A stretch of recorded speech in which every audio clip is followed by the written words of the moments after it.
BNP এবং জামাতের মধ্যে রাজনৈতিক সংকটের তীব্রতা যখন বাড়ছে, তখন এর সাথে যুক্ত হচ্ছে আরেকটি সংকট।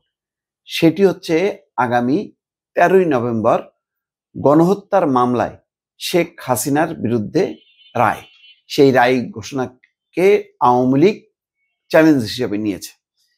ইতিমধ্যে সেই ব্যাপারে প্রশাসন, পুলিশের টনক নড়েছে, তারা দৌড়ঝাঁপ করছে। আজকে ভোরবেলায় আধা ঘন্টার মধ্যে ২ বাসে আগুন লেগেছে। সেটি হচ্ছে ঢাকার বাড্ডা এবং শাহজাদপুরে ২টি যাত্রীবাহী বাস। ন্যাশনাল মেডিকেলের সামনে এলোপাতাড়ি গুলিতে একজন নিহত হয়েছে। আরো নানান জায়গায় সংঘাতের তীব্রতা বাড়ছে। এটা ধারণা করা হচ্ছে যে হয়তো আভ্যন্তরীণ গোলযোগ রাজনৈতিক দলের মধ্যে। কিন্তু আওয়ামী লীগের দিক থেকে যে কার্যক্রম এখন নিষিদ্ধ আছে, তারা কিন্তু বসে নেই। ইতিমধ্যে একটি বিষয় প্রকাশ পেয়েছে যে ১ লাখ বেলুন তারা ছাড়বে এই রায়ের প্রতিবাদে। শেখ হাসিনার বিরুদ্ধে যে রায় হবে সেই রায়ের প্রতিবাদে তারা ১ লাখ বেলুন ছেড়ে সেই বেলুনের গায়ে হয়তো তাদের প্রতিবাদ কর্মসূচি হবে। তো এটাকে আমি বললাম যে এটা শান্তিপূর্ণ, এটা একটা ব্যতিক্রমী একটা প্রতিবাদ। কিন্তু যদি সহিংস পরিস্থিতি ধারণ করে, যেমন এই যে বাসে আগুন দেওয়ার ঘটনা, যদিও পুলিশ এখনো নিশ্চিত না, তারা তদন্ত করছে যে এর পেছনে কোনো রাজনৈতিক যোগসূত্র আছে কিনা, তাহলে কিন্তু পরিস্থিতি খারাপ হবে। আজকে দেখেন ১০ তারিখ, আরো সামনে ২টা দিন, মানে ১১, ১২, ১৩, এই ৩ দিনে আরো কি কি ঘটে না ঘটে সেটা নিয়ে কিন্তু একটা টানটান উত্তেজনা আছে। যেহেতু সোমবার ৭ দিনের আলটিমেটাম শেষ হয়ে গেছে, এখন রাজনৈতিক দলগুলো মুখোমুখি অবস্থান। আজকে দেখলাম মির্জা ফখরুল ইসলাম আলমগীর ঠাকুরগাঁয়ে বলেছেন যে নির্বাচন পিছিয়ে দেওয়ার ষড়যন্ত্র চলছে। তিনি বলেছেন যে মুক্তিযুদ্ধ, স্বাধীনতাকে ভুলিয়ে দেওয়ার চেষ্টা করা হচ্ছে। তাহলে নির্বাচন পিছিয়ে দেওয়ার ষড়যন্ত্র হচ্ছে, আবার স্বাধীনতা মুক্তিযুদ্ধকে ভুলিয়ে দেওয়ার চেষ্টা চলছে। মানে ইঙ্গিতটা কিন্তু স্পষ্ট, সরকারের দিকে যেমন তেমনি আবার জামাত ইসলামের দিকে। বলা যায় যে আগামী রাজনীতি যদি আওয়ামী লীগ নির্বাচনে অংশ না নিতে পারে, তাহলে আগামী দিনে ক্ষমতা প্রশ্নে প্রধান দুটি দলের মধ্যে তীব্র প্রতিযোগিতা শুরু হবে, বিএনপি এবং জামাত। এই সংকটের সঙ্গে কিন্তু আবার যখন কি এই দুই পক্ষের মধ্যে বিরোধের মাত্রা বাড়তে থাকবে, রাজনীতিতে একটা উত্তেজনা তৈরি হবে, তখন কিন্তু সুবিধা হবে আওয়ামী লীগের।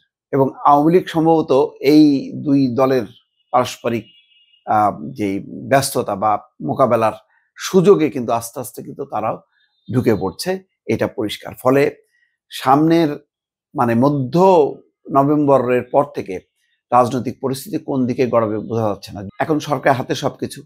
মাহমুদুর রহমান মান্না যেটা বলছেন যে চালকের আসনে সরকার, সিদ্ধান্ত তাদেরকে দিতে হবে। এখন তারা যে সিদ্ধান্ত দেবে সরকার, সেই সিদ্ধান্তটা যদি জামাত বিএনপি মেনে নেয়, কারণ পুরোপুরি জামাতের পক্ষেও থাকবে না, পুরোপুরি বিএনপির পক্ষেও থাকবে না, তারপরও যদি তারা মনে করে যে না, দুই পক্ষ কিছুটা ছাড় দেওয়া হয়েছে, সুতরাং তারা যদি এটা মেনে নিয়ে যদি তাদের মধ্যে একটা রাজনৈতিক ঐক্য তৈরি হয়, নির্বাচনী ঐক্য তৈরি হয় যে আমরা স্বাধীনভাবে নির্বাচন করব, যে জনগণ যাকে ভোট দেবে সেই ক্ষমতায় আসবে, এই গণতান্ত্রিক মানসিকতা যদি তৈরি না হয়, তাহলে কিন্তু বিপদ হচ্ছে আওয়ামী লীগ কিন্তু খুব দ্রুত বেগে সেই জায়গাটা চলে আসবে। তখন এমনও হইতে পারে জামাত বা বিএনপি কোনো একটা পক্ষ হয়তো আওয়ামী লীগকে ওয়েলকাম করতে পারে, তেমন একটা পরিস্থিতি হয়তো চলে আসতে পারে। কারণ জামাত যথেষ্ট শক্তি অর্জন করেছে, এই ব্যাপারে কোনো সন্দেহ নেই। তার সাথে অনেকগুলো রাজনৈতিক শক্তি যুক্ত হচ্ছে বলেই এখন বিএনপি স্বাধীনতা মুক্তিযুদ্ধের ইস্যুটাকে সামনে আনছে। আর স্বাধীনতা মুক্তিযুদ্ধের ইস্যুটা সামনে আনা মানেই এর সাথে কিন্তু আওয়ামী লীগের একটা মানসিক যোগসূত্র তৈরি হয়ে যায়।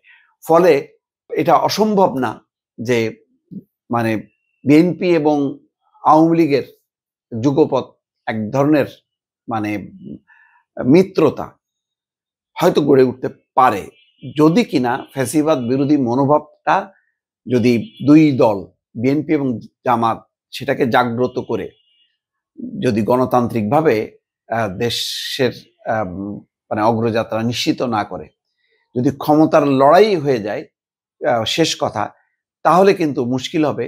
তখন আওয়ামী লীগ খুব সহজে জায়গা করে নেবে এবং তখন তারা বেছে নেবে যে কোন শক্তিকে সাথে নিয়ে আমাদের মানে আবার আমরা রাজনীতিতে পুনর্বাসিত হতে পারবো। ফলে একটা মানে রূপান্তর কিন্তু ঘটে যেতে পারে যদি বিএনপি এবং জামাত ভুল করে। দর্শক।